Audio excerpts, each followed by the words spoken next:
PwC라고 세계적인 여기에 내용들이 계속 올라오는데 이게 이제 3주차하고 4주차거든요. 그래서 지금 뭐 전기차 시장이 이런 거 수소 시장이니 이 회계법인의 세계적인 회계법인에서 발행하는 이슈 리포트이기 때문에 우리나라 자본시장에서 최고의 엘리트 중에 엘리트 분들이 보고서를 작성을 하시는 거예요. 누구한테? 이건 원래 이 보고서들은 누구한테 지금 컨펌하는 거예요.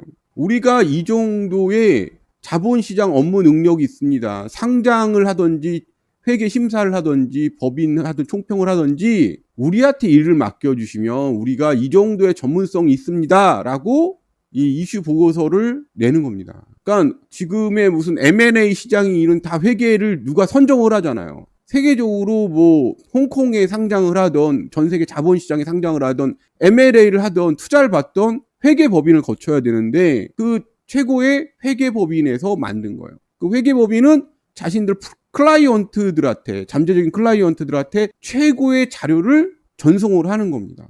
그래서 이게 이런 거 지금 뭐 부동산 시장이 이런 거에 대해서 증권사의 리포트도 이렇게 보지만 그리고 회계법인에 나온 자료를 갖고 신용평가에서 신용평가를 하는 거예요, 사실은.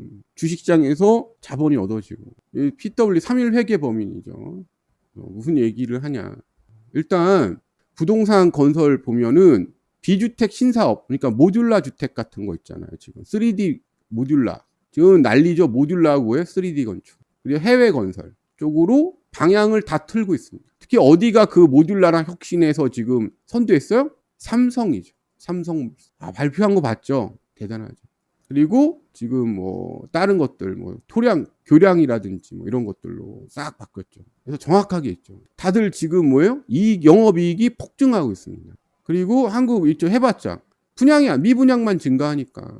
그래서 토목 플랜트, 비주택 사업, 태양광, 수처리, 그러니까 토목 플랜트 쪽으로 딱 전향하면서 3D하고 모듈라를 지금 신사업 발표하고 있어요. 그리고 사상 최대 영업이익을 내고 있는 거죠. 이미 주택산업에서 빨대 꽂고 싹 빨아먹고 다른 걸로 싹 넘어간 겁니다. 1년 동안. 그래서 어떻게 돌아가는지 쫙 나오는 거죠. 해외에서 이제 돈 버리는 거죠. 특히 어디? 고유가로에서 돈을 많이 벌던 나라들. 조선업 10년 불안 끝난 슈퍼사이클 맞고 이런 해외 돈들이 이제는 점점 국내에 또 들어오겠죠. 네, 그래서 이제는 전기차. 지금 전기차가 뭐 대세니 막 유튜브 하는데 뭐예요? 전기차 성장세가 둔합니다.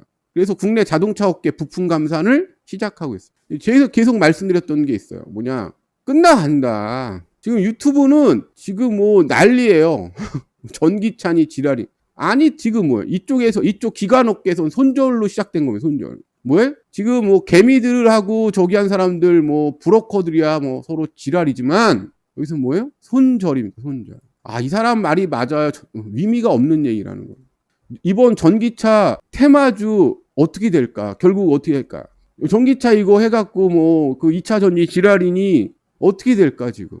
아니 회계범위에 작성한 거 세계적인 3일 PwC 같이 공유하는 거 어떻게 할 거예요? 제일 정확한 자료인데 테마주 우리 조심해야 돼요. 정말 극도로 조심해야 됩니다. 누구 말이 맞고 교주 만들지 말고 지금 마이너스 점유율 전쟁하고 있는 거예요. 그리고 지금 시장은 어디로 넘어가고 있어? 시장이 어디로 넘어갔어? 놀라운 얘기를 해줄게. 시장이 어디로 넘어가고 있어? 수소로 넘어가고 있습니다. 어디야? 앞으로? 제가 얘기했던 거 수소가 대세입니다. 3일 회계 PwC 경영연구원 4주차.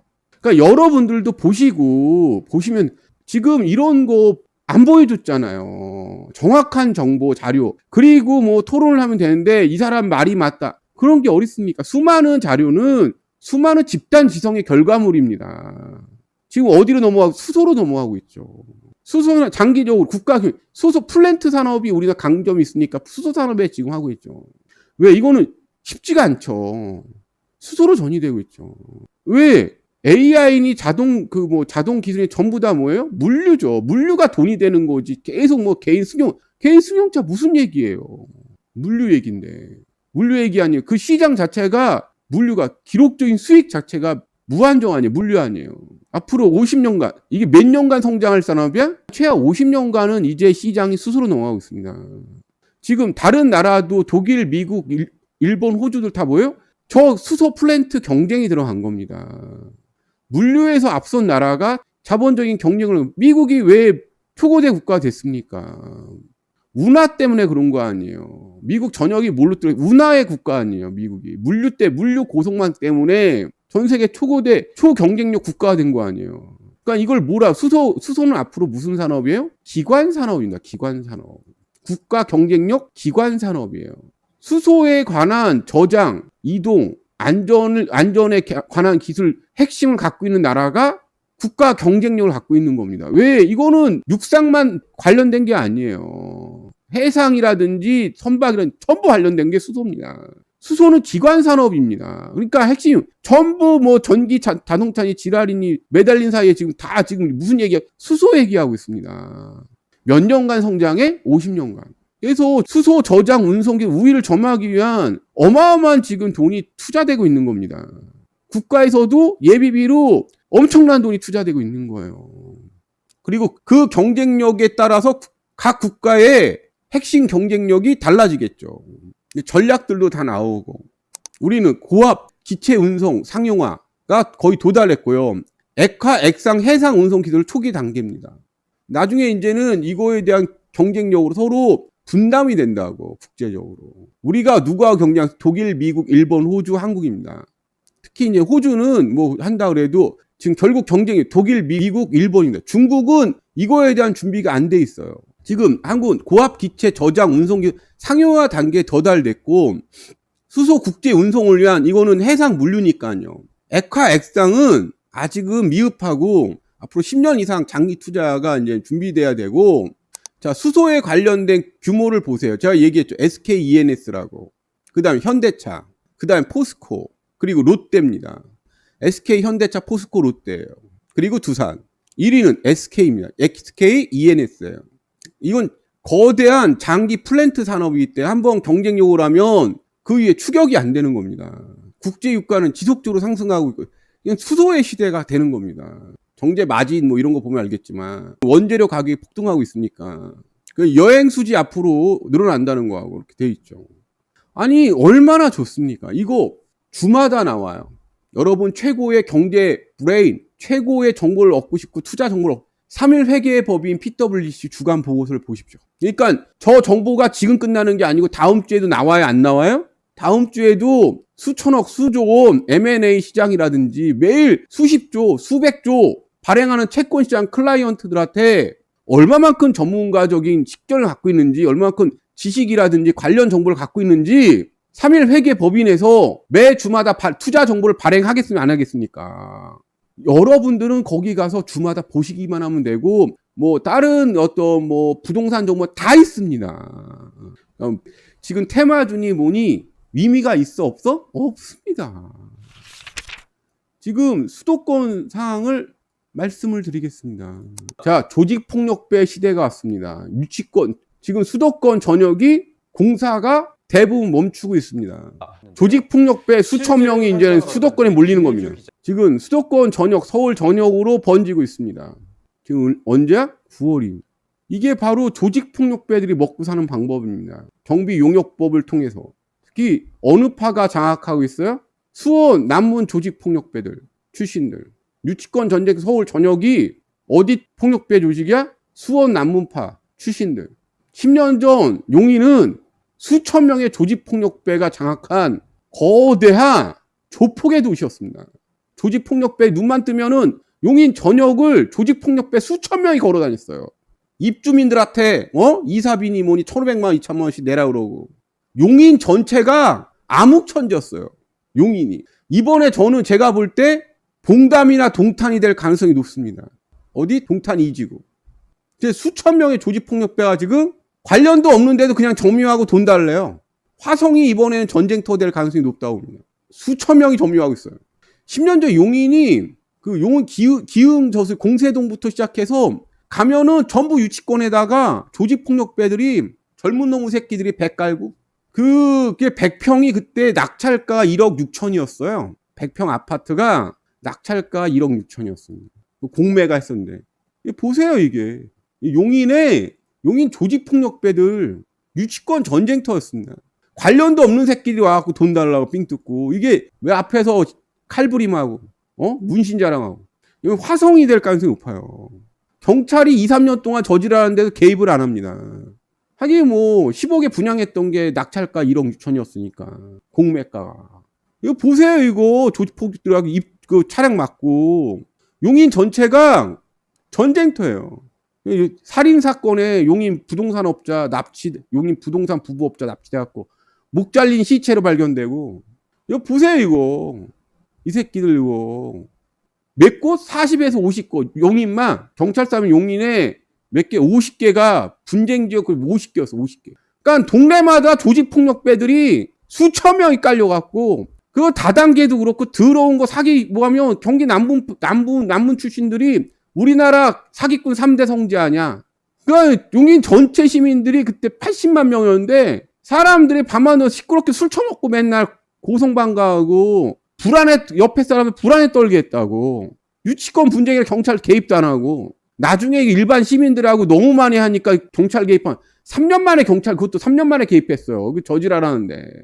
대형평 그때예요. 대형평 폭망해갖고 소형평보다 더 쌀 때, 대형평형이 100평짜리가 더 쌀 때, 그 1억 6천, 제일 싸게 받은 게 1억 6,500이라고. 낙찰가. 지금 보시면 알겠지만 서울의 미분양이 이제 2,000채를 넘어섰습니다. 얼마? 2,000채를 넘어섰어요. 이제 앞으로 대부분의 건설 현장이 멈추게 될 거고, 유치권 조폭들이 장악하게 될 겁니다. 상당수가 유치권 조폭들이 장악할 가능성이 높죠. 이게 진실이라고. 비싸서 안 들어간다고. 그리고 카드사가 지금 올해 털어낸 부실 채권 규모가 2조 원에 육박합니다. 돈들을 못 내는 거예요, 지금. 대출 이자 비싸면 뭐합니까? 안 갖고 나자빠지는데. 앞으로 카드사도 이제 대출 못 해주는 거죠. 대출에 갖다 돈 띄어먹으니까.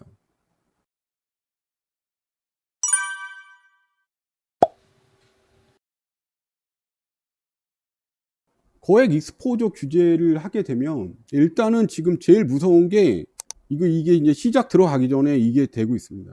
뭐냐, 은행에서 돈을 못 구하고, 제가 9월부터 이렇게 들어간다 그러는데 제가 예상한 대로 9월 1일자 이게 뉴스입니다. 거액 익스포저 규제라는 게 지금 보시면 알겠지만 은행에 돈을 못 구하니까 돈 구하기 위해서 예금 금리를 높이고 그러면 대출 금리가 자동으로 상승하는데, 무서운 게 뭐냐, 그러면 내가 신규 대출했던 그 은행 상품이라는 게 이렇게 있을 거 아니에요. 그러면 과거에는 이런 식의 패턴으로 대출을 해줬습니다. 그러니까 한 곳이 증가하면 다른 곳이 축소해도 무방했습니다. 무방했는데, 그러면 한 곳에 몰빵 대출, 한 기업이나, 그러니까 대기업 무슨 옛날 한복그룹 이런 식으로 몰빵 대출에도 아무 규정이 없었는데, 이상하지 않았는데, 기업에, 우리는 기업은행이니까 중소기업에 모두 대출해, 그게 중소기업.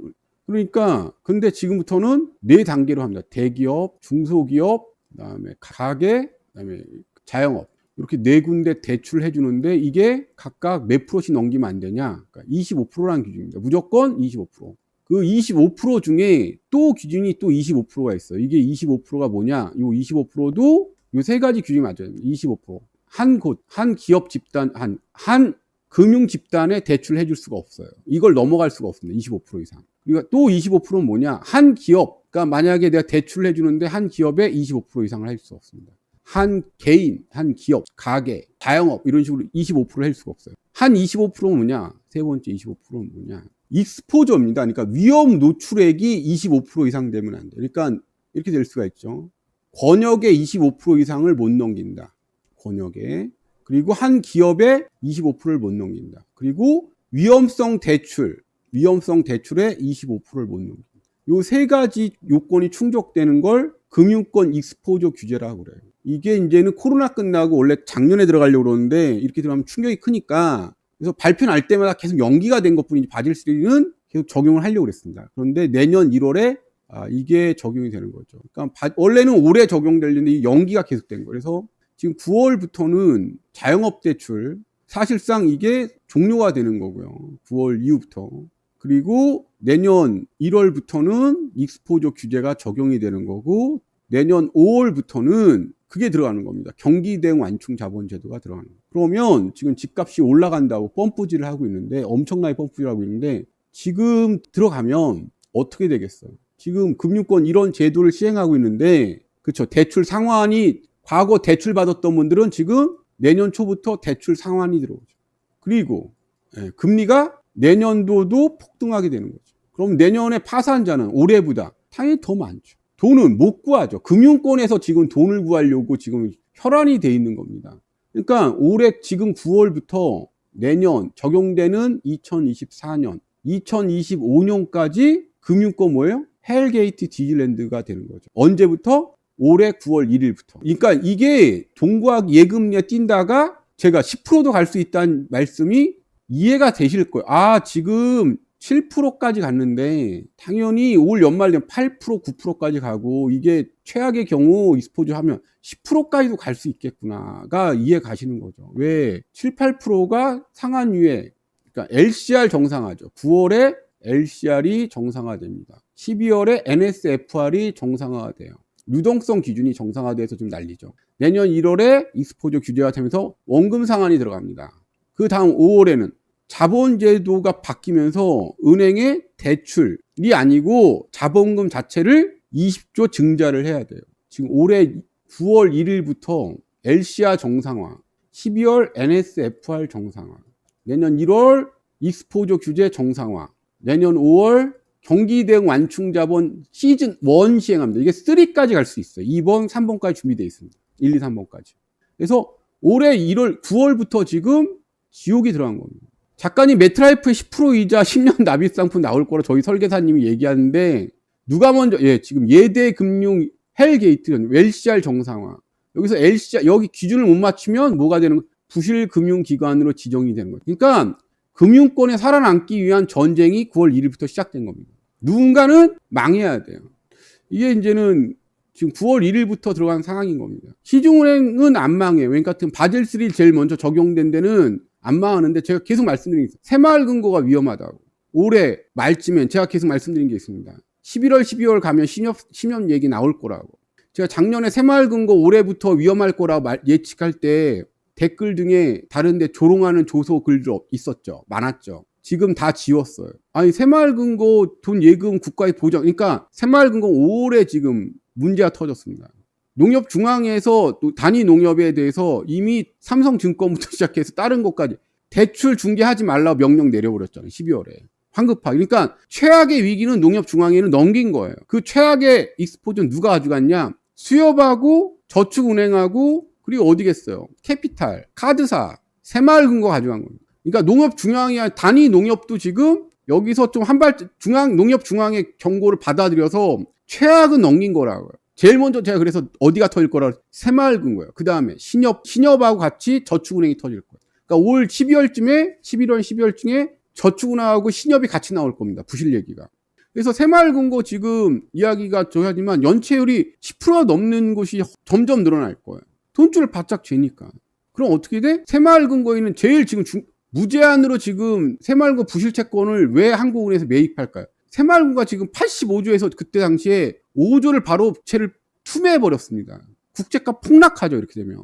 제가 말씀 한번 드려볼게요. 새마을금고가 여러분들 국가에서 보증한다고 제일 무서운 건 그거예요. 그 내용에서 빠져있는 게, 보장을 한대야. 네. 문제가 터져서 그 보장하는 거 언제 받을 수 있는데요. 그러니까 언젠가니 빠져있다고, 언젠가. 우리나라에서 제일 무서운 게 뭐냐? 당연히 내일 당장 해결해 줄 거라고 생각. 아니라 그런 약속이 없다고, 문구가 없다고. 그러니까 언젠가는 주면 되는 거예요. 언제 받을 수 있는데요? 보장이 되는데 언제 주냐고. 준다는 날짜 약속이 기간 약속이 없잖아요. 그래서 나라가 사기꾼이 여기에 있는 겁니다. 이런 것들이. 요즘 시중은행도 배당이 9%, 그러니까 9%, 10% 지금 시즌 IMF2가 시작됐다고요. 그래서 제일 우리나라에서 무서운 게 언젠가는이에요. 그래서 그 얘기가 없는 거, 언젠가는 주겠죠. 동시다발적으로 대규모로 터질 텐데 언제 주냐고. 어느 정도를 어떻게 보장을 할 거예요. 그러니까 자기 편할 대로 그걸 판단을 한단 말이에요. 은행권은 그런 집단이 아니라고, 금융권은 그런 집단의 인간들이 아니라고 계속 말씀을 드리는 겁니다. 왜? 미리 주면 이자 장사를 못 하잖아. 요런 같으면 언젠가는이면 내일 줍니까? 아니면 2, 3년 후에 줍니까? 만약에 이자 장사할 수 있으면. 그러다가 너무 많이 부실 터지면 일부 손실을 하게 되는데 그게 베일인입니다. 손실 분담 제도를 어쩔 수 없다고, 그 다음에 언젠가 다음에 뭐야? 어쩔 수 없다. 언젠가 그 다음에 어쩔 수 없다. 우리나라 그 다음 터지는 게 뭐야? 대책 없으면은. 대책이 없으면 어떻게? 어쩔 수 없다. 그러니까 이게 역사적으로 상황을 접한 사람하고 접하지 않은 사람하고 전혀 다르다는 거죠, 판단이. 자기 좋을 대로 생각하게끔 여지를 주는 겁니다. 금리 인상 중단된다는 게 이제는, 이게 이제, 그러니까 예산을 국가에서 예산을 다 줄이는 겁니다. 그럼 소비도 더 줄어들죠. 예산 다 줄이는 거예요. 세금이 안 고치는데 뭐. 그러니까 어떻게? 지금 뭐 새만금 공항이니 모든 사업이 전면 중단되는 겁니다. 아, 이거 문제 있다고. 다 중단이에요. 공사공항. 왜? 아니, 뭘 해주려고 해도 세금이 없는데 뭐. 그러니까 어떻게 나라에서 돈 구하려면 이것저것 뭐 고액 체납자고, 얘 압류품 어떻게? 이런 거 다 구매. 여러분 구경 가세요. 명품이고 뭐하는 뭐예요? 다 파는 거죠. 시작된 거죠. 악랄하게 세금을 걷는 겁니다. 뭐라고? 악랄하게 세금을 걷기 시작합니다. 샤넬, 루이비통 명품 가방 158점, 롤렉스 등 명품 시계 25점. 아니, 여기 아니돼도 요새 당근도 많은데요. 비교해서 하는 거지. 악랄하게 이제는 세금 걷는 겁니다. 잔금 대출 손보니 뭐니. 요새 뭐야? 정신병자들 계속 날뛰고. 오는 2025년 서울 광진구에 600여 세대가 들어설 아파트 단지 공사 현장입니다. 지금 난리라고 그러는데 제가 봤을 때 위험해요. 지금 마치 난리가 난 것처럼 다 그런데 복권이나 제가 볼 때 졸라 위험합니다. 대출 받아갖고 살아가고. 내가 볼 때 여론 조작이나 작업 같죠. 그리고 여러분 보시면 알겠지만 전부 다 해지할 거니까 앞으로 상황이 더 나빠지면 모든 걸 해지할 겁니다. 여러분 오피스텔 주택에 포함시키지 않겠답니다. 검토한답니다. 예전에도 많이 들었던 얘기죠. 아무도 분양 안 받으니까 일가 2주택이라. 왜? 일가 2주택 되면은 4채 이상 13% 아니에요. 누가 사? 분양 안 되지. 왜? PF 지금 부실이 몇 프로예요? 여러분 증권사 PF 부실률 몇 프로? 지금 증권사 PF 연체율이 몇 프로일까? 다른 곳은 지금 2% 됐는데 난리가 났어요. 저축은행은 2.5%인데 난리가 났어요. 10%입니다. 10%. 그러니까 연체율이 5% 이상 나면요 거의 부도라고 보거든요. 근데 10%예요. 그러니까 어느 증권사 두세 군데는 요번에 부도난다는 얘기죠. 조만간 20%까지 간다는 거예요. PF가 안 팔, 연체율이 지금 폭등하고 있으니까. 집값 더 오른다. 1월 순 0.28대 1에서 36대 1. 분양가 상승 국면, 부부 가압장에서 마치 안 하면 바보 되는 것처럼. 2019년, 2020년 기사 보는 것 같지 않아요? 지금 시중에 은행도 돈이 없지만 전부 다 지금 돈이 없어. 연체고 뭐하네 돈이 없어요.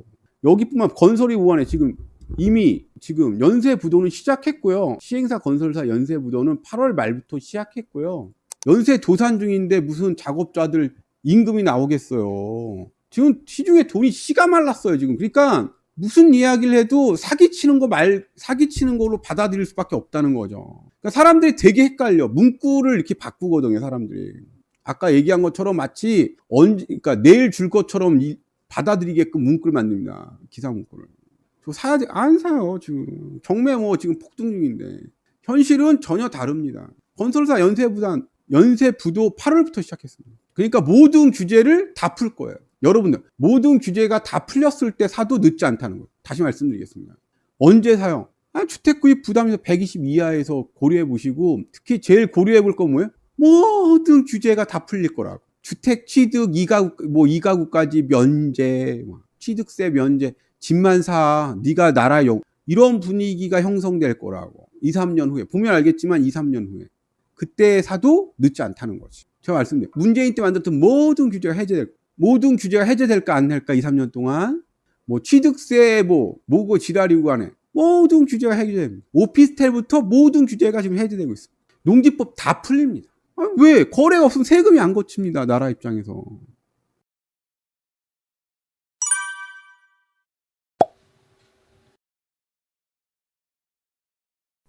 저를 그 2차 경매대란에 경매 이렇게 하면 이렇게 몇 개씩 보이더라고요. 사기꾼으로. 이렇게 몰고 가시는데 제가 좀 변명을 하자 그러면 일단 2차 경매대란이라는 게 있다고 말씀드린 게 유튜브나 이런 우리나라에서 제가 처음입니다. 그러니까 그 전까지는 일반인들은 2차 경매대란이 있다는 사실을 말한 사람이 없어요. 관련 업계나 전문가라는 사람이. 제가 그때 경험했던 거, 느꼈던 거, 체감했던 거 이런 거를 방송에서 계속 말씀드려 왔던 거고 님이 말씀하시는 그런 것들은 집값이 그때에 나타났던 현상이 그대로 될 거냐 그러면 저는 계속 공부하면서 이 방에서 말씀드렸던 거는 이번에는 좀 다르다는 겁니다. 그때보다 더 처참할 것 같다는 겁니다. 그리고 무슨 경맥분들이 다 쓸어 담는다는 식으로 말씀을 하시는데, 여기서 계속 DSR이나 이런 얘기를 바젤3 제도를 말씀드린 이유는 대출이 안 나오신다는 거예요. 경맥분들한테. 이번 사태는.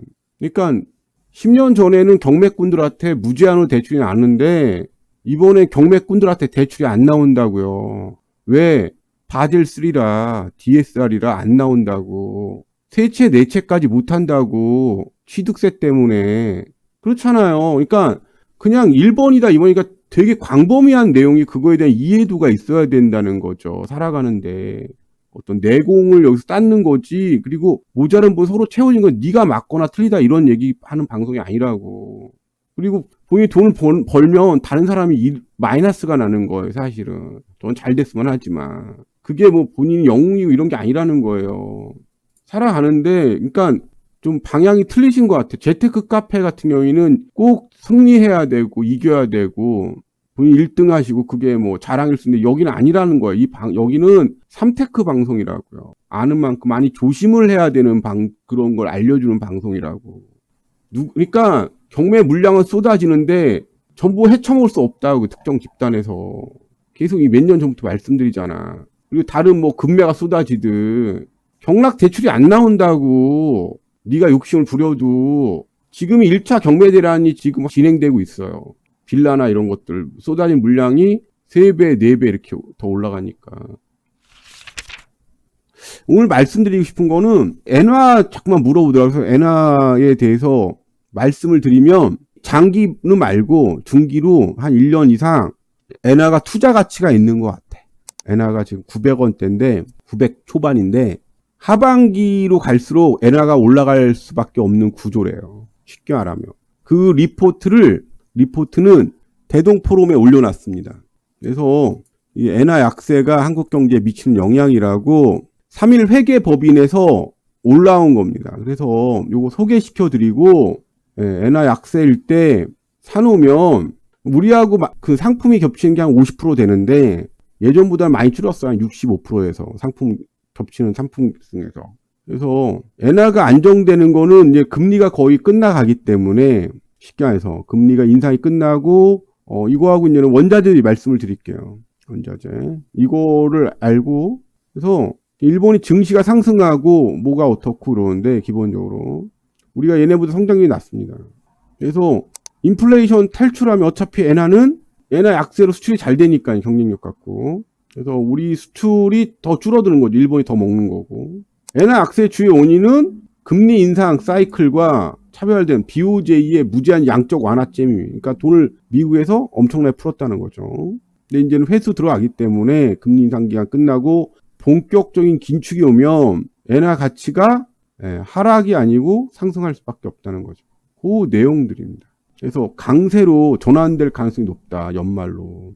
그래서 여러분들 지금 여기서 이야기하는 엔화 전망은 얼마냐? 한 15%에서 20% 정도 생각을 하고 있더라고요.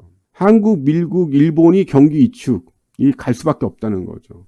그래서 지금 계속 저도 뭐 CGV도 추천도 하고 엔화도 요즘에 많이 추천을 점점 많이 해주는 것 같아요. 채권도 추천을 하고 여러 가지 추천을 하는데 앞으로 이거에 대해서 이제는 더 상세하게 왜 하는지는 여기 나오고요. 어느 정도까지도 다 기업들 그런 이야기도 다 자세히 나오니까 보시면 오늘 그 원자재 얘기까지 해드릴게요. 원자재. 그럼 원자재 가격이 왜 오르는 것 같아요? 원유하고 원자재 가격들 같은 거가 왜 오르는 것 같아요? 근본적으로 그 이야기가 지금 유튜브나 우리나라에 없습니다. 원자재 가격이 왜 올라요? 세계적으로 원자재 가격이 올라간 경우는 100년 동안 3번밖에 없습니다. 언제냐?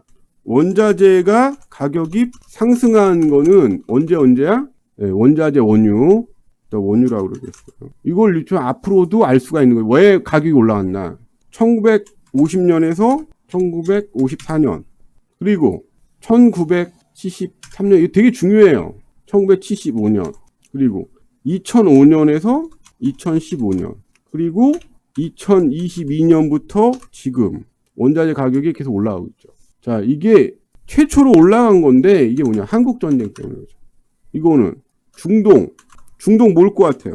1974년, 75년도 중동 뭘 것 같아요? 전쟁? 아닙니다. 그 뭐죠? 중동 곡물 파동 때문에 했습니다. 이게 오일 쇼크로 연결된 거예요. 한국 전쟁도 오일 쇼크로 연결이 되는 겁니다. 2005년에서 이건 중국과 동남아 특수라고 할 수 있죠. 여기서 알 수 있는 게 있습니다. 알 수 있는 게 있어요. 뭐냐? 한국 전쟁 오일 쇼크, 중동 곡물 파동 오일 쇼크, 중국 동남아 성장 특수, 석유 가격 상승, 원자재 가격 상승. 이 말씀을 왜 드리냐 같으면 이 전쟁이나 곡물 파동이나 이런 걸 보시면은 유사한 특징이 있는데 그 특징 중에 하나가 뭘까요? 한국 전쟁이 일어났어요. 전 세계에서 왜 원자재나 원유를 사모으냐고 혈안이 됐을까요? 이유는 뭐냐? 지금의 원자재 가격 폭등의 기본적인 넥사선스는 사실은 과잉된 겁니다. 그게 뭐냐? 왜 이걸 뭐라냐? 비축 때문에 그런 거예요. 다시 말씀드리겠습니다. 전 세계가 뭐예요? 한국에 전쟁이 터졌어요. 한국 전쟁은 어떻게 보면 세계 대전이었습니다. 그러니까 2차 세계 대전보다 더 많은 나라가 참전한 전쟁이 한국 전쟁입니다. 그러다 보니까 이 전쟁이 세계 대전으로 확대될까봐 각 국가가 한 게 뭐냐? 각 국가가 먼저 조치한 게 뭐냐?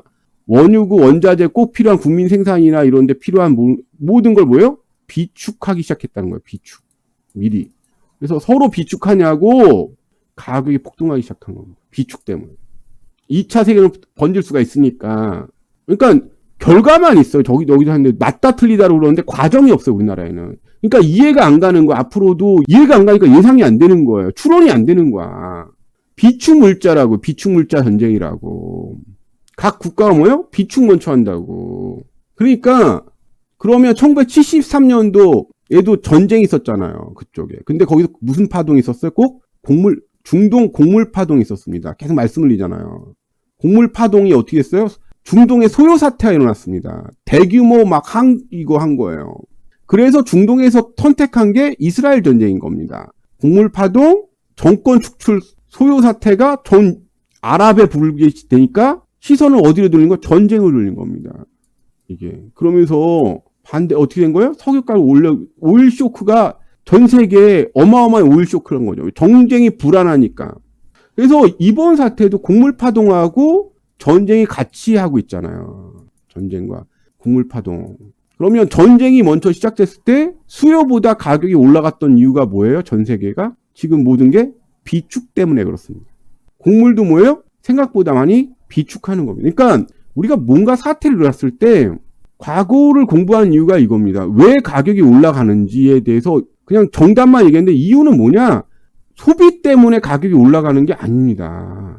뭐예요? 전 세계가 비축 전쟁을 하고 있다는 겁니다. 지금 비축 전쟁. 전쟁이 터졌다. 그다음에 곡물 파동이 있다. 그래서 가격이 90불, 100불, 120불 이렇게 올라가는 겁니다. 그 이야기는 반대로. 그러니까 이게 곡물을 산다는 게 아니고 이게 전쟁이 확전될 수 있고 어떻게 될지 모르니까 전 세계가 국가가 프로그램이 어떠냐? 전략적 물자, 군사적 물자를 비축을 합니다. 소모하는 게 아니고. 예, 감축도 하고 그러니까 감축하고 또 비축을 하니까 그러니까 기본적인 비축이 진행이 돼서 지금 원재재 가격이나 저기가 올라간 거예요. 전부 다 비축 전쟁. 그러니까 지금 벌어지는 전쟁은 비축 전쟁인 거예요. 그러니까 소모성, 필요에 의한 필요성에 의한 가격 상승이 아니고 뭐예요? 그 밑에 하부에는 상당한 그 가격 메리트해주는 프레셔리즈가 비축이란 국가가 가격만 어느 정도 맞으면은 계속 사재기하는 비축 때문에 가격이 계속 유지되고 있다는 겁니다. 전략물자 비축. 그러니까 전 세계적으로 선진국도 전략물자 비축을 하는 거죠. 전쟁이 끝나면 정상보다 더 폭락할 가능성이 높죠. 오늘 말씀드리고 싶은 거. 과거에도 3번 다 그랬습니다. 다 말씀드려요. 비축이 끝나면 비축유도 비축 물자도 풀게 돼 있다는 거예요. 다시 말씀드려요. 그러니까 이 사람들이 감축을 하든 말든 비축했던 비축유나 비축 물자를 시장에서 가장 가격이 좋을 때 판매하려고 서로 난리가 난다는 겁니다. 그러니까 우리가 생각 못하는 만큼 상당히 전쟁 대비해서 다른 상황에 대비해서 비축을 하려고 하는 경향이 되게 강해요. 그러니까 1, 2차 세계대전을 겪었기 때문에. 그러니까 그거에 대해서 좀 이해가 없더라고. 유튜브도 이렇게 얘기 들은데 예, 보관에 돈이 들고 관리에 돈이 들고 그러니까 그거에 빨리 털어버리기 위해서 비축 물자를 시장에다가 판매하기 시작합니다. 그러면서 가격이 생각보다 너무 빨리 폭락을 하는 거예요. 유가가 30불까지도 폭락을 했었잖아요. 그래서 쇼크가 끝난 다음에 다 유가로 따지면 굴이라든지 엄청나게 폭락을 하잖아요. 가격이. 그리고 그 가격이 폭락한 가운데 다시 물가가 안정되는 효과가 발생하게 된다는 겁니다. 유가, 그렇죠. 노답이 되는 거예요. 맞습니다. 지금 답이 없는 거예요. 몇 년 동안. 그러니까 전쟁 끝날 때까지는. 근데 전쟁이 언제까지 갈 거냐. 제가 볼 때는 내후년쯤 되면 끝날 것 같아요. 그러니까 전쟁을 확전될 수 있는 상황에 대비해서 다른 나라가 비축을 한다는 거예요. 그게 6.25 전쟁이 그걸 말해주고 있다는 겁니다. 6.25 전쟁 때 전 세계가 그랬습니다. 확전 때문에. 그러니까 당장 전쟁이 거기서만 그칠 거다 이러면은 비축물자 풀겠는데 그거는 모르는 일 아니에요. 정전 협상이 한 1년에서 2년 정도 가다 끝나면은 가격 폭락 가능성도 상당히 높다는 겁니다. 제가 말씀드린 과거를 봤을 때. 확전된 비축, 그렇죠. 그리고 이제 연준에 대해서 이제 본격적으로 긴축은 이제 실물 경제가 심화로 이제는 한 11월부터 정도 갔을 때 제 추론으로 들어갈 것 같은데 왜? 가계가 금리 때문에 재무상 악화되고 기업의 부채 차환, 장단기 금리 역점, 통화량 감소 때문에 경기가 침체가 들어간다는 거죠. 그래서 금리가 한 번 더 올라간 다음에 본격적인 경기 하강으로 갈 가능성이 높고 이거는 그래서 경기 침체가 이제 본격적으로 10월이나 11월부터 이제 들어가는 게 아니냐. 실물 경제에 결국 영향을 미치고 긴축을 한다. 통화량도 그렇고 전부 다 전 세계 긴축을 한다. 말씀드렸지만 정전 협상 끝나고 긴축으로 하기 때문에 비축 물자를 시장에서 팔 수밖에 없는 환경이 될 가능성이 높다. 그러니까 그거에 대해 염두에 두시고 보셔야 된다는 거죠. 만약에 이제 원자재 가격을 과거처럼 크게 돌리려고 그러면 전 11월쯤에 올릴 가능성이 높다고 봅니다. 생각해봐. 왜 가격이 올라 갑자기 똑같이 쓰는데 전략 물자 비축 때문에 그런 겁니다. 그러니까 뭐든지 뭐예요? 이런 게 되는 거죠. 그래서 투기 시장이 형성이 되는 거. 갑자기 쭉 올랐다가 쭉 가니까 요때 사갖고 요때 팔고 다시 망하면 요때 죽겠다 이런 거 아니에요. 지금 그게 형성이 되는 거예요. 이게 세계 원자재 시장에. 그래서 우리는 6.25 전쟁 사태를 보면 압류를 알 수 있다. 그래서 이걸 조심해야 된다. 비축 자산을 시장에 풀려고 그러면은 잘못하고 계속 올라가야 막 이지랄 하는데 일부러 그 가격, 시장 가격 유지한 다음에 투기 자본들 유지한 다음에 팔고 국가가, 그러니까 나라가 사기꾼인 경우가 많다. 우리 지금 중도금 대출하고 전세 자금 대출 DSR 제외됐는데 말이 안 되는 것 같아요. 이 나라가 미친 놈들 같아요. 그 분양가 내려갈 수밖에 없어요. 앞으로 몇 년 기다리시면 보시면 알겠죠. 이 사태로 많은 것들이 예상이 되실 겁니다. 아, 이렇게 될 가능성이 높겠다. 시나리오상.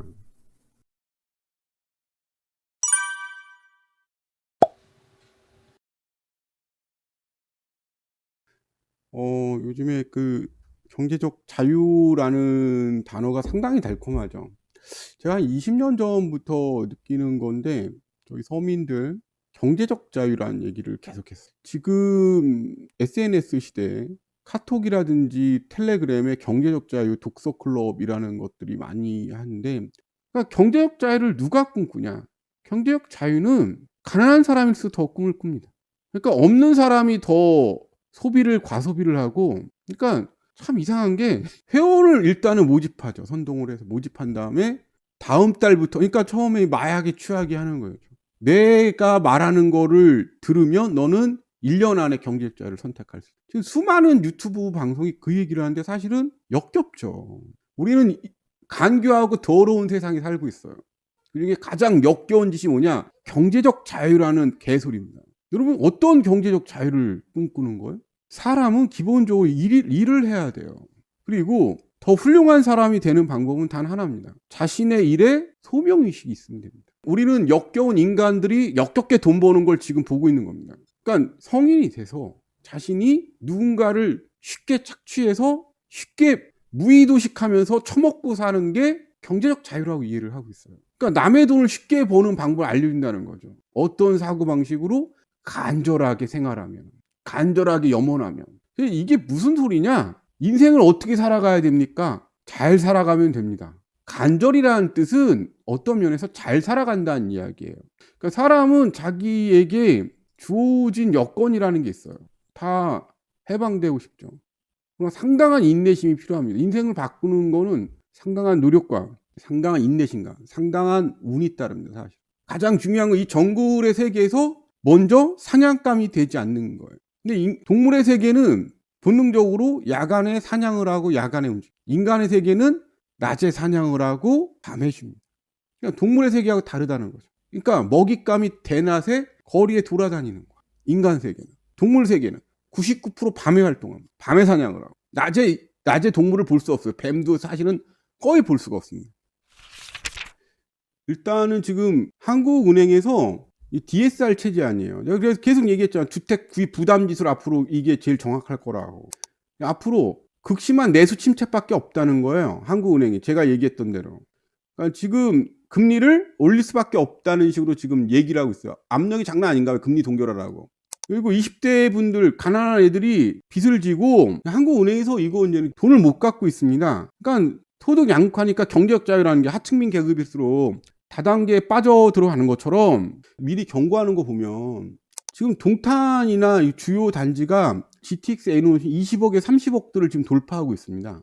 근데 매일경제, 헤럴드 경제에서 이게 지금 메인으로 다 올라오고 있는데 댓글들이 심상치가 않아요. 뭐냐? 안 믿는 분위기예요. 이제 퍼질 대로 다 퍼져갖고 사람들이 20억, 30억 해도 흥분하지 않아. 사람들이 욕밖에 없어요. 여러분 보세요. 천천히 세상이 한 번에 바뀌지 않습니다. 천천히 지금 보세요. 계속 수세를 몰리는 거. 누군가는 지금 쓸데없는 짓거리 갖고 인생 날아가고 있고 누군가는 서서히 자기의 세계를 만들어가고 있는 거죠. 지금 금리 한 번 더 올리면 한국은행에서 금리 올린다고 계속 이러고 있습니다. 계속 압력 넣기 때문에 이러는 거겠죠. 반발하는 거겠죠. 통화신용 정책 보고서 보시면 됩니다. 이게 한국은행 발표입니다. 금리 인상할 것 같아, 안 할 것 같아? 금리 인상합니다. 그럼 이렇게 되면 어떻게 되냐? 이제 본격적으로 다 망할 거 다 망하는 겁니다. 뭐라고? 망할 거 다 망하는 거예요. 그거 선언한 거예요. 내년부터 본격적으로 금리 긴축 기조 유지합니다. 그럼 어떻게 되는데? 어떻게 돼요? 이제 죽어 나자빠질 사람들 다 죽어 나자빠지는 거지. 다시 말씀드리겠습니다. 이게 통화신용 정책 보고서거든요. 내용 보면 부동산 가격 폭락하고 한 번 더 크게 몇 년 동안 답 없다고 나오고 있어요. 이게 지금 공식 보고서입니다. 추석 이후부터 본격적으로 금리도 올리고 긴축 기조를 한 상당 부분 오랫동안 유지하겠다고. 왜? 대출이 너무 커갖고 성장률을 할 수가 없다는 거예요. 그러니까 부실 제거해야지 성장률을 조정할 수 있다는 겁니다. 그래서 디레버리징이 지연됐는데 제가 책 냈던 게 디레버리징 아닙니까? 강남 사고 수도권인데 이거 이렇게 되면 지금 국가 신용 등급이나 나라 망한다는 거예요. 다시 한번 집값 뜨는 게 나라가 망한다는 겁니다. 어떻게 할 거야 이거? 금리를 어떻게든 올리고 싶은데 찍어 누르는 건데 올릴 것 같아요. 찍어 누르든 말든. 그게 뭐냐? 윤석열 정권이 지금 1년 차입니다. 정권 1년 차야. 근데 윤석열 정권이 1년 차인데 정권 유지를 뭘로 하죠? 지지율로 하지 않습니다. 뭘로 하고 있어?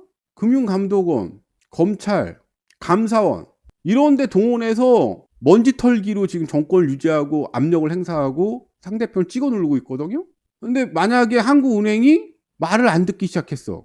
말을 안 들어. 왜 말을 안 듣지? 나중에 한국은행이 여기 결정했던 사람들이 윤석열 정권 끝난 다음에 수사 들어가고 이거에 대해 다 책임을 져야 될 걸 자기들도 알고 있는 거예요.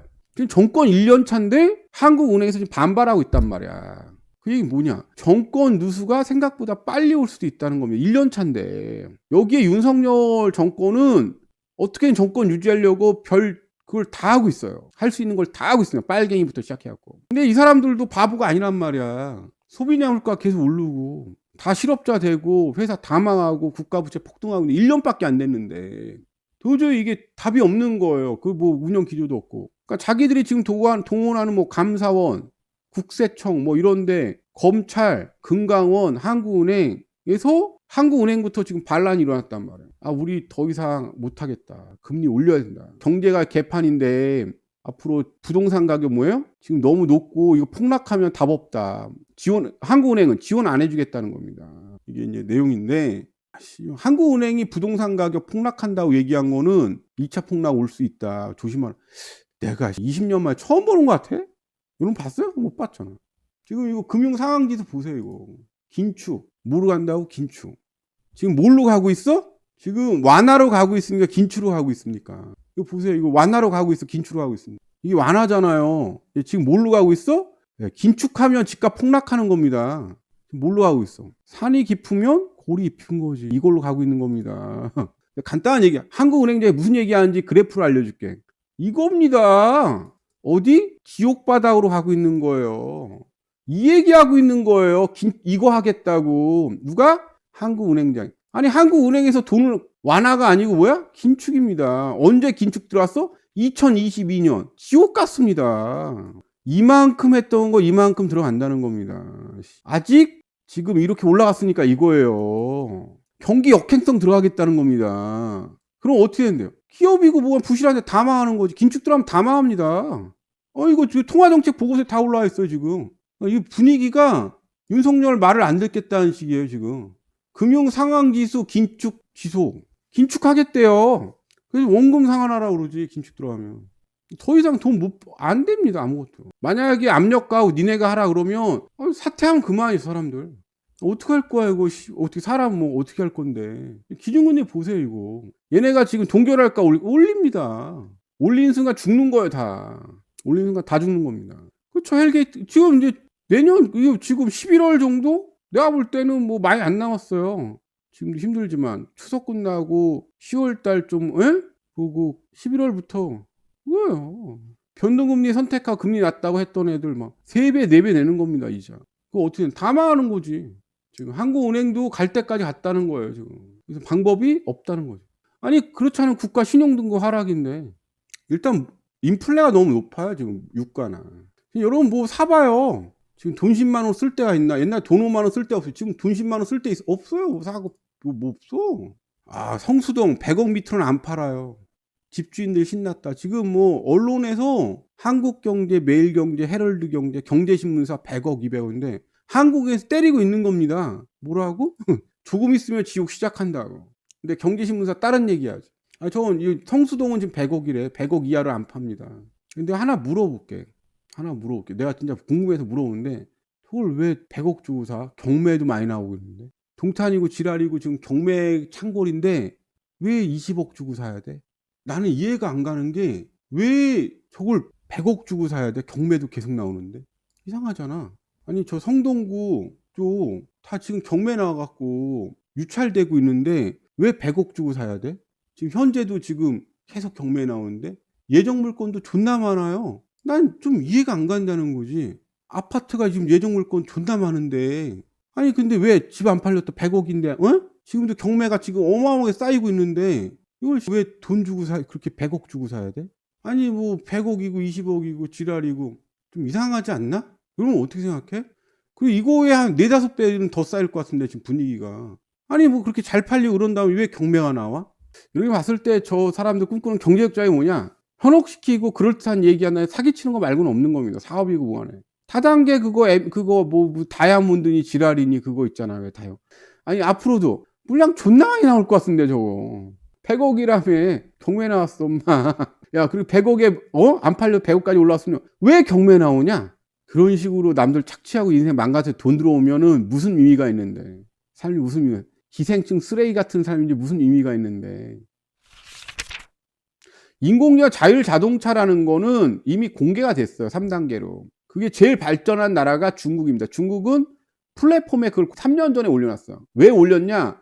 자율자동차라는 건 택시라든지 본인 자동차를 얘기하는 게 아닙니다. 이 사람들이 자율자동차라는 거는 물류예요. 지금 서울도 지금 지하에다가 땅굴을 파고 있습니다. 물류로. 광화문이나 전부 다 30분 안에 다 이동할 수 있어요. 그래서 물류 24시간 자동 물류 시스템 만들려고 지금 트럭 갖고 물류 트럭, 로봇가 배달하고 전부 다. 로봇가 싣고 자동차가 자율로 가갖고 있다가 또 로봇가 해놓고 이런 식으로 배달을 24시간 자율화하는 걸 갖다가 지금 얘기하는 건데 언론에서는 자동차가 출퇴근하는 거 얘기한다고. 24시간 동안 물류가 24시간 동안 사람 안 쓰고 자동으로 돌아간다고 고속도로나 이런데 그 사업을 말하는 겁니다. 자동차 얘기하는 게 아니에요. 여러분 사업 가면은 물류회사에 사장돼 갖고 사람 안 쓰고 24시간 물류 공짜로 돌리고 싶지. 배달하면 돈이 계속 들어오는데 그러니까 물류 자동화. 그리고 뭐 트럭이 한 대 가는 거 아닙니다. 도마뱀처럼 한 대 가면 수십 대가 따라가는 겁니다. 수백 대나. 그걸 지금 오픈소스를 공개해 놨어요. 3년 전에. 그러니까 지금 그것 때문에, 물류 때문에 혈안인 거지. 근데 사람들이 그렇게, 만약에 물류를, 대형 트럭들이 그렇게 움직이면, 이런 것 같으면 공포스러워, 안 공포스러워. 그걸 허용하겠어? 안 합니다. 군단 중에. 컨베이어 벨트로 다 집으로 날르고. 지금 그거를 서울에서 깔고 있어요. 지하로 해갖고. 인건비 안 주고 24시간 물류가 계속 들어. 돈이 그냥 24시간 계속 들어오는 거예요. 그러니까 물류 시스템, 자동화, 자율주행 얘기하는 거지, 거기에 어마어마한 돈을 퍼붓는 겁니다. 특히 어디 중국이. 여러분 같으면 개인 자동차, 자동화해봤자 자동차 팔아먹는 거 말고는 뭐가 있는데. 물류 트럭을 갖다가 물류회사 물류 트럭을 자동화해봐야 뭐든지. 초기 투자 비용 회수만 되면은 전 세계의 자본가들 만세입니다. 중국 이 분야에서 제일 선두예요. 미국하고 경쟁하고 있는. 그러니까 자꾸만 중국하고 미국하고 경쟁을 막 군사력 대결, 막 경제력 아닙니다. 첨단 혁신 경쟁이에요. 거기에 지금 이기려고 옛날 일본에서 그랬지만 반도체 수출을 제한하는 거예요. 특히 이제 트럭 같은 거. 사람이 안 하고 로봇가 다 하는 겁니다. 자동화를. 이게 이제는 이런 거예요. 이렇게. 트럭이 이렇게 가는 겁니다. 이거 하는 거예요. 이거 물건 갖고. 우리나라도 지금 하고 있어요. 다 이런 식으로 옮겨가는 겁니다. 로봇가 이제는 다 사람처럼 나르고. 중국이 제일 앞서가고 있어요. 이 분야에서. 자율주행이 이거 물류 얘기하는 거, 항만 트럭부터 시작해서 모든 사업적인 부분을 물류로 이거 자동화하는 거예요. 전부 다 로봇이 배달하고 로봇이 나르고. 그 기술이 지금 5단계 중에 3.5단계 정도 와 있어요. 얼마 안 남았다고. 이미 이제 구상은 끝났습니다. 다 AI가 이 얘기를 갖다가 이상하게 하는 거죠. 지금 거기에 시설 투자하고 연구 개발하고 있는 건데, 기계들은 전부 다 지금 나오고 있는 거예요. 자율주행으로. 이미 내부 이거는 AI로 다 하잖아요. 이거 이제는 협동 로봇이는, 이게 로봇 사람이 다 이 물류 얘기입니다. 2030년이 지금 목표예요. 구축하는 게. 자율주행하는 게. 트럭이 24시간 사람 없이 다니는 거예요. 이해 가세요? 이미 실내는 로봇으로 다 자동화했는데, 로보틱스로 자동화했잖아요. 컨베이어 벨트. 근데 이제 실외를 자동화해야 되거든. 그리고 로봇이 중간에 역할을 하는 거고. 이게 목표가 지금 2025년에 4단계 마치고 실증 시험 거쳐서 2030년부터 본격 도입되는 겁니다. 저걸 위해서 수십 년 동안 자본가들이 돈을 들인 거지. 개인 자동차 그거 아니에요. 이미 개인 자동차는 AI 자동차는 돌아다니 지금 현재. 큰 기술이 아니에요. 그런 거는.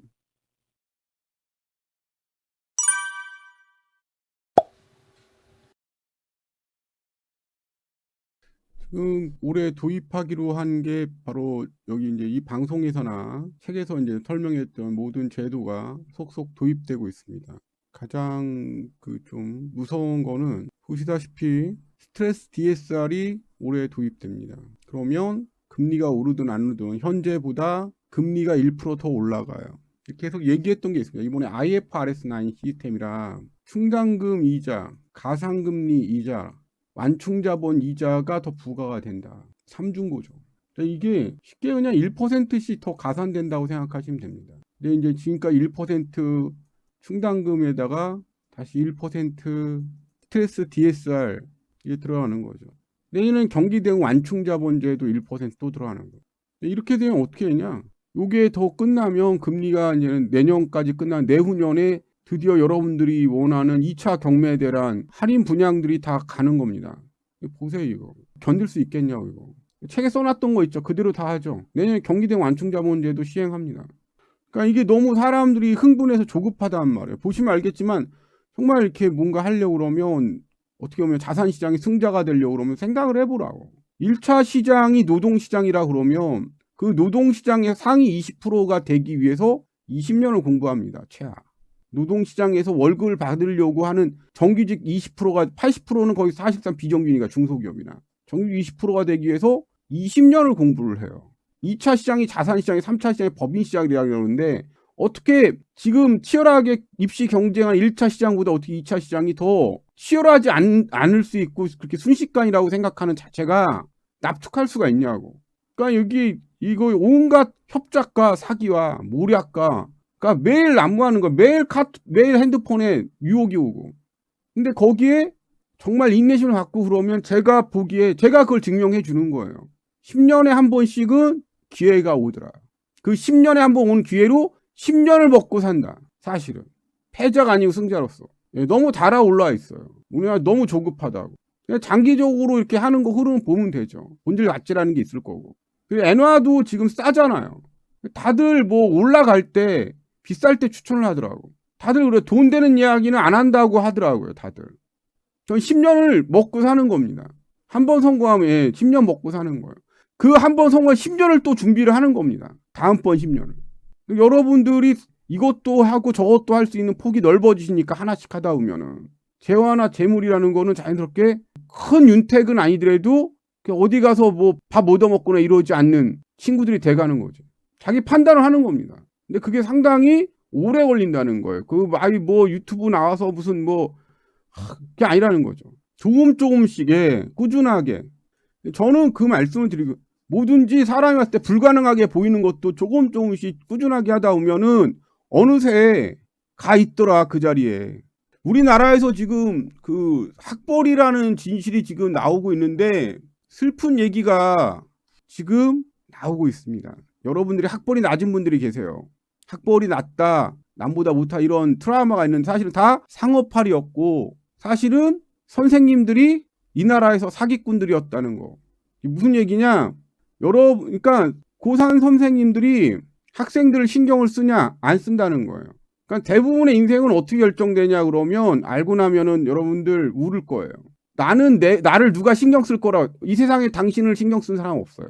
무슨 얘기냐? 고3 때 만약에 입시 시험을 보시면 그거를 대부분 선생님이 대학을 꽂아준다고 생각을 해요. 대학 입시를 누가 지정해 줄까요? 대학 입시를. 재밌는 얘기를 하나 해줄게. 본인들이 지금 대학교 간 거는 선생님들이 상담해서 그 자리에 넣었다고 대부분 생각합니다. 왜 자기의 생각이 제일 중요하냐? 그것도 1차를 먼저 알려드릴게요. 1차. 인생에 알면 족같은 진실들. 당신이 그렇게밖에 살 수밖에 없는 이유. 반장이 성적에 맞춰서 행정적으로 처리한 게 바로 여러분 대학, 거의 대부분 반장이 여러분들 입시나 대학을 결정합니다. 반장이나 부반장이. 대부분. 왜? 교사 바빠서 그거 성적 그거 갖고 학교 맞추는 거 거의 대부분 선생님들이 안 해요. 누가 해? 야, 서류 던져준 반장이나 부반장이 성적에 맞춰서 대충 학교하고 학과를 골라줍니다. 귀찮으니까. 시간이 없으니까. 그리고 그거 갖고 상담을 하는 거예요. 사실은. 안 믿겨지겠지만. 왜? 대부분 선생님이 신경 안 써요. 당신 인생이 어떻게 좆되든 말든. 선생님들이 당신한테 관심이 없다고. 고등학교 대부분 그렇게 입시가 결정되어 왔습니다. 사실은. 그 양심 고백이 DC에 계속 올라와요.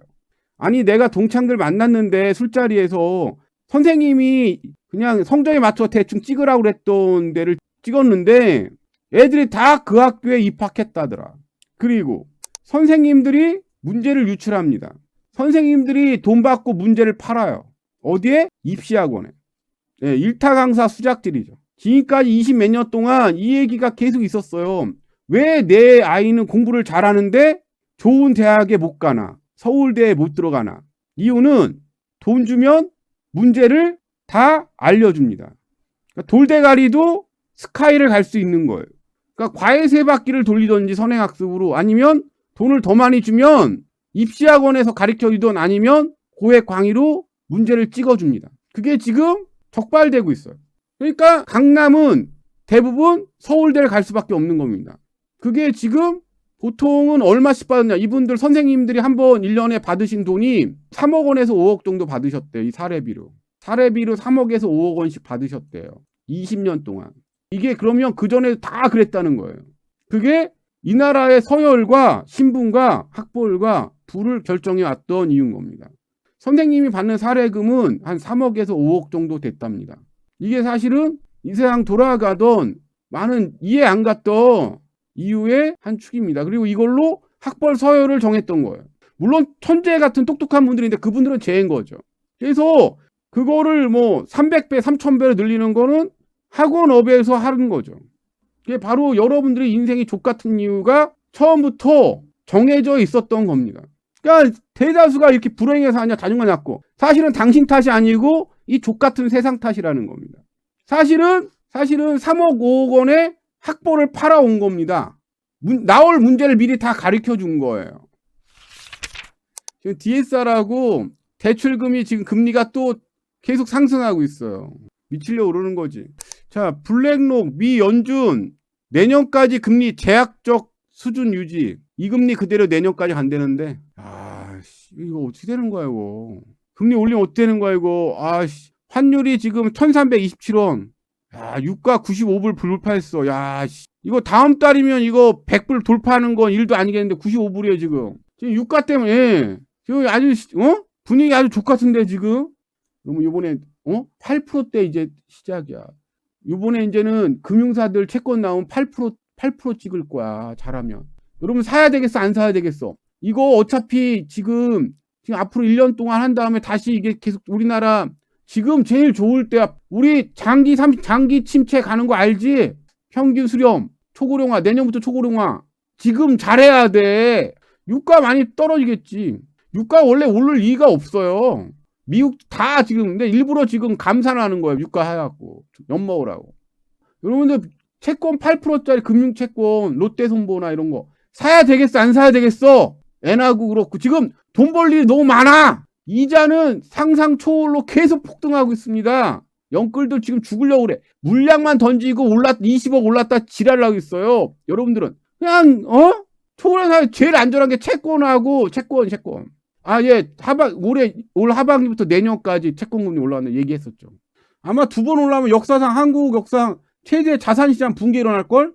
왜 그래 같으면 한국은행이 바로 지금 2% 벌려져 있거든요. 한국은행이 추가금리 인상은 바로 즉각 시행합니다. 저거. 아니면 외자 자본 다 대탈출이에요. 지금 금리가 올라가는 게 문제 아니고 미국하고 지금 금리 차가 2%가 문제예요. 이게 더 한 번 올라 국채 가격이 올라가면은 한국 자본 대탈출 바로 일어납니다. 지금 뭐 거의 영끌 애들 희망으로 돌리는데 해볼 때 답 없어요.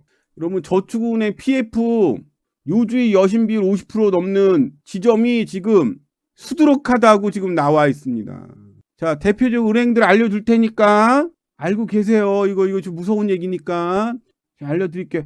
SBI, OK, 웰컴, 페퍼, 상상이, 모아, KB, 신한, JT 친해, 하나, 상상이 플러스, HB, PF 요주의 여신 비율이 50% 넘는답니다. 자, 이제 터지니까 이거 잘 기억하고 계세요. 은행 이름들. 내가 새마을금고 사태 벌어진다고 그럴 때 나한테 미친놈이라고 그랬지. 지금 신협 연체율 지금 6개월 만에 200% 올랐지. 연말 되면 신협하고 저축은행 사태 어떻게 될 것 같아? 요주의가 뭔데요? 돈 못 받는다는 얘기야. 앞으로 그럼 누가 세금을 낼 거냐? 앞으로 지금 세금이 누구만 세금을 낼 거냐? 여러분들이 세금을 내실 거예요. 직장 다니는 사람들 손 앞으로 세금 한 20% 더 오르는데 다시 말씀해. 지금 유리지갑 세금만 계속 올라가는데 또 올리겠대. 그래서 뭐라고 또 올리겠대. 누구만? 월급쟁이만. 임대소득도 없앴습니다. 다 없애고 노동자 세금만 성실히 일하는 직장인 세금만 다 빨아먹겠다고 얘기 나오고 있습니다. 법인세도 없애고 그리고 자산시장의 증여세, 증권거래세, 종합부동산세도 지금 10% 이상 줄줄이 지금 인하하고 있습니다. 누구 저기만 해? 직장인 세금만 지금 올리고 있어요. 앞으로 더 올리겠답니다. 앞으로는 더 올리겠답니다. 근로소득세 더 올리겠답니다. 지금 원래 근로소득세 30조였는데 지금 30조를 더 걷어 60조고 100조까지 늘릴 것 같아요. 지금 경기가 악화면 더 올리겠답니다. 월급쟁이만 이제 앞으로 죽어나는 거예요. 고물가에 고임금에 대출 받으면 야, 네 인생 끝난 거 없어, 엄마.